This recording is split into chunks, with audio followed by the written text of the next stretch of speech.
Hi, everyone. Happy midweek. I'm Reverend Beth Simmons. I'm the pastor and teacher at the First Congregational Church, United Church of Christ in Hancock, New Hampshire. And my pronouns are she, her.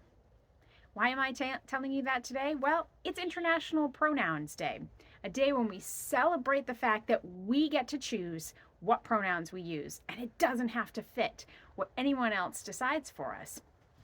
The Hancock Congregational Church is an open and affirming church, which means that we have gone through a process and taken a vote about an explicit and abundant welcome to everyone, but in particular to the LGBTQIA plus community.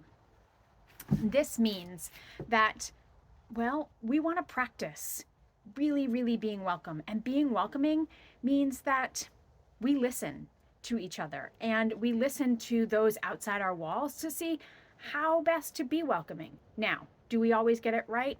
Nope. But we try and we're learning as we go. So I wanted to make this video today to sort of talk about pronouns and why it's important.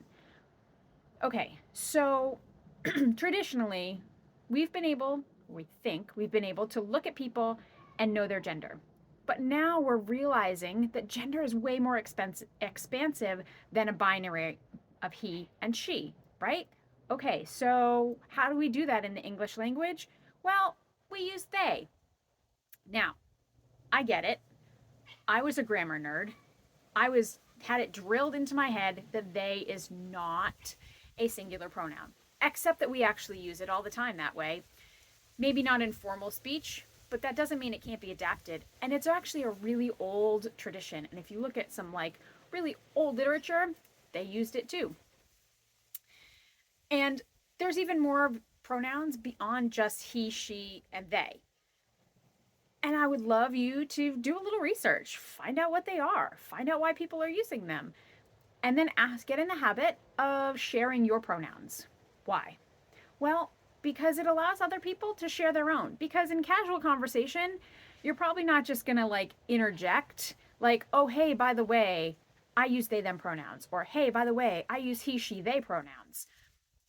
Because it just doesn't come up. And then you might accidentally misgender someone without realizing it. So just get in the habit of doing exactly what I did at the beginning of this video, which is to say, hi, I'm Beth. I use she, her pronouns. Will it feel a little awkward at first? Probably. There might be easier ways. If you wear a name tag anywhere, put it on your name tag. Wear a little pin. Do something that gets people confident and asking and sharing with each other. Now, here's something that I want to put out there that may seem a little bit outrageous to some of you, but actually make a lot of sense to some of you others, which is, what are God's pronouns? Now, very often we use he, a lot.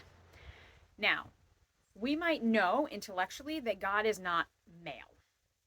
Yes, Jesus called God Abba, which is sort of a dad name, like a fatherly term. But that doesn't mean that God is exclusively to be used in a male term and male pronouns. It still sometimes feels awkward when we use she. So sometimes we've tried to avoid that binary by just not using any pronouns at all and saying God and God's self. That also feels a little bit awkward. So what if we use they? Doesn't that totally clear up that whole gender binary for God anyway? And it's not actually even that much of a stretch. It's not like we're introducing a big concept, because there are actually lots of parts in the Bible where the name of God is a plural. Elohim, that's plural. God actually uses that name. And so it's not much of a stretch to say God and use the pronoun they. Again, is it something that might make you uncomfortable at first? Sure. New things generally do make us uncomfortable. That's just the way our brains work. But with some practice, we get used to it. So I would encourage you this week, and I'm going to do this myself too, to make it a practice when you're introducing yourself to someone new. And hey, this might be a great chance to practice introducing yourself to someone new and make a new friend. Say your name and your pronouns. And here's one more little challenge for those who really have a hard time with this and think that people shouldn't just get to choose their pronouns. The thing is, we kind of do. We get to choose our names, right? Nobody thinks twice if, there's someone named Francis and they're like, hey, I don't really like that. That doesn't really fit me. Call me Frank. Nobody goes around and says, I'm not going to call you Frank because your name is really Francis. Now, sometimes they do. I had a first grade teacher who swore up and down my name was Elizabeth and would refuse to call me Beth, even though I'd been called Beth since like the day I was born. Side note. But you know what? I hated it because it wasn't me. I'm just not Elizabeth. I've tried it out. I know other Elizabeths who really love being called Elizabeth and hate being called anything else. And please don't call me ever Liz, because I'm not Liz. Tried it out for a year in sixth grade, not me. We're okay with using names like that and using the names that people tell us they want to be called. So why can't we use their pronouns? Anyway, happy International Pronouns Day, friends. And I hope that maybe someday, if you're in the Hancock, New Hampshire area, you might come visit us. And when you come visit us, tell us your pronouns. We'd love to use them and make sure that we're welcoming you fully. Have a wonderful week, friends.